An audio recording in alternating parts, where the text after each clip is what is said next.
decide what it really was. You know what I would like to see, Corey, is a lie detector test on Stan Romanek, and then I think this video footage would be compelling, assuming he passes that lie detector test.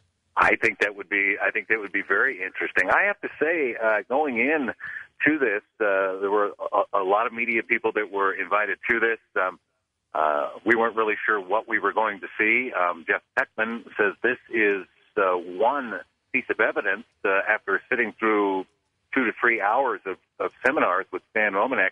This is one piece of evidence that really turned him to say, you know what, there is life off of this planet. There are aliens out there, and we need to be ready for it. And that's why he brought everyone together, and that's why Stan Romanek at least allowed us to see it, not to film it, to kind of give us a sense and let us go tell the story, really.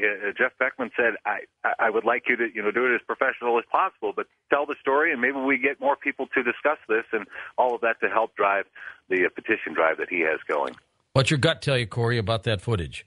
Well, George, I know you've talked to a lot of people. I've heard a lot of people on your show, and I think we'd be crazy to think that we're alone in the universe, but at the same time, it surprised me. It looked exactly what I would assume an alien would look like.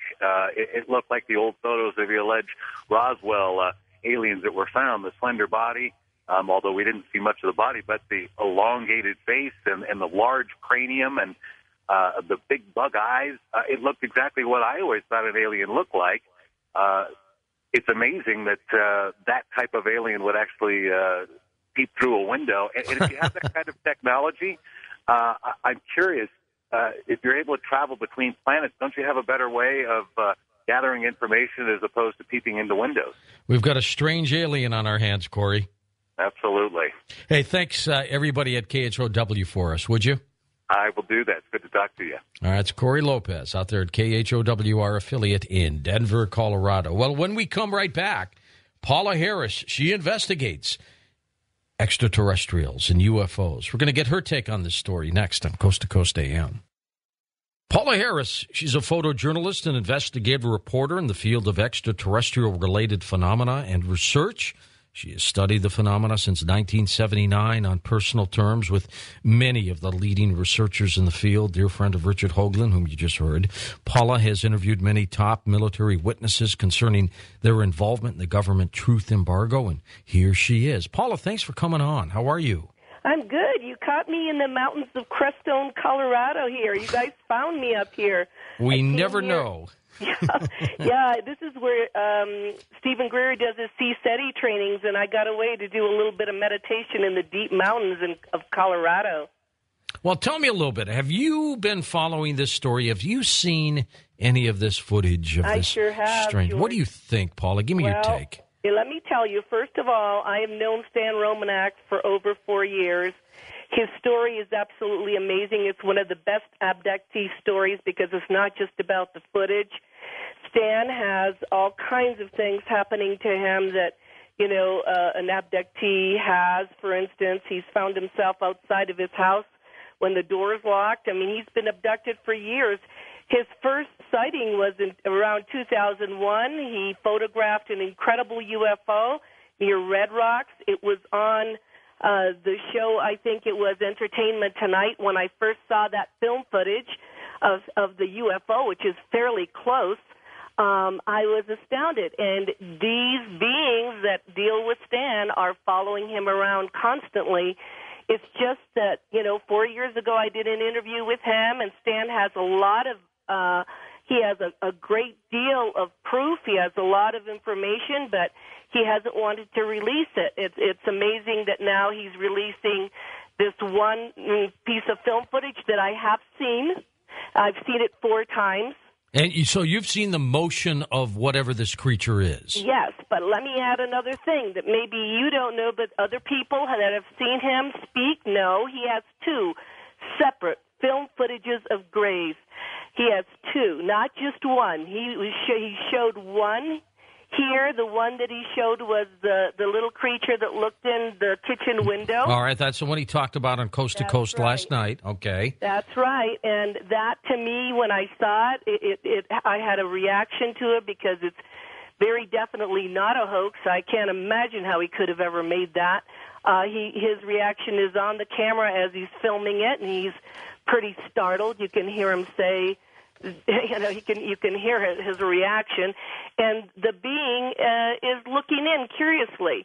And it's not, I heard the comment of the gentleman earlier.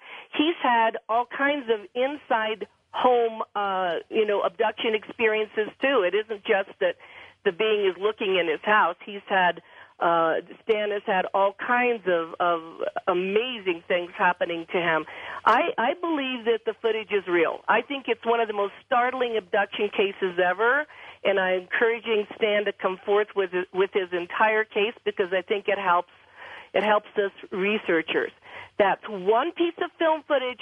The other one has a gray that's even clearer, and it's looking in through double glass doors. And that one, you can really see his face. It's a different kind of being than the one in the window, and I think that this should be researched.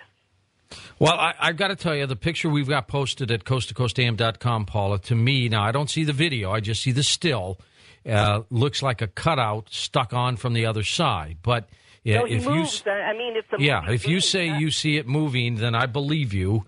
And then, of course, it's what is it? Is it possible that somebody could be in a Halloween-type alien costume and he's running around back there, peeking in the window and jumping in and out? That could be, George, if Stan's case wasn't as amazing as it is. He's even, in Stan's case, he's downloading formulas, incredible mathematical formulas that he couldn't possibly have. He has phenomenon where he's been returned with clothes that aren't his. He's had an incredible abduction experience. It's all part of it. If this was just one alien picture or one alien movie, you could call it, a publicity stunt, but it isn't. For me, the Stan Romanek case is one of the most incredible cases ever. He's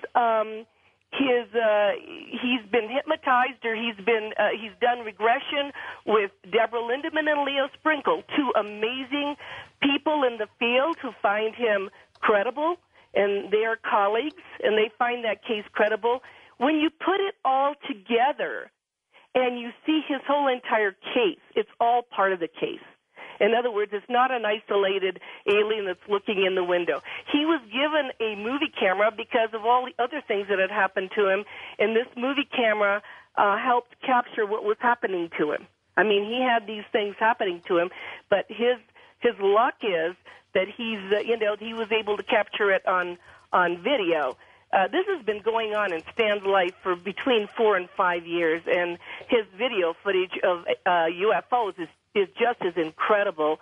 So it's all part of an entire case, and that's why I think, in my opinion, that this is a real situation. And for me, it was shocking because I think until I saw it, I didn't know how to picture both of them. I mean, well, Paula, we've got some experience with some lie detector experts, those who have worked with the FBI. Is it appropriate for those of you who know Stan Romanek to say, look, take a lie detector test, George-noory at Coast to Coast AM will pay for the lie detector test, and let's let the world know that you're telling the truth? Is that appropriate? Yeah, I think it would be.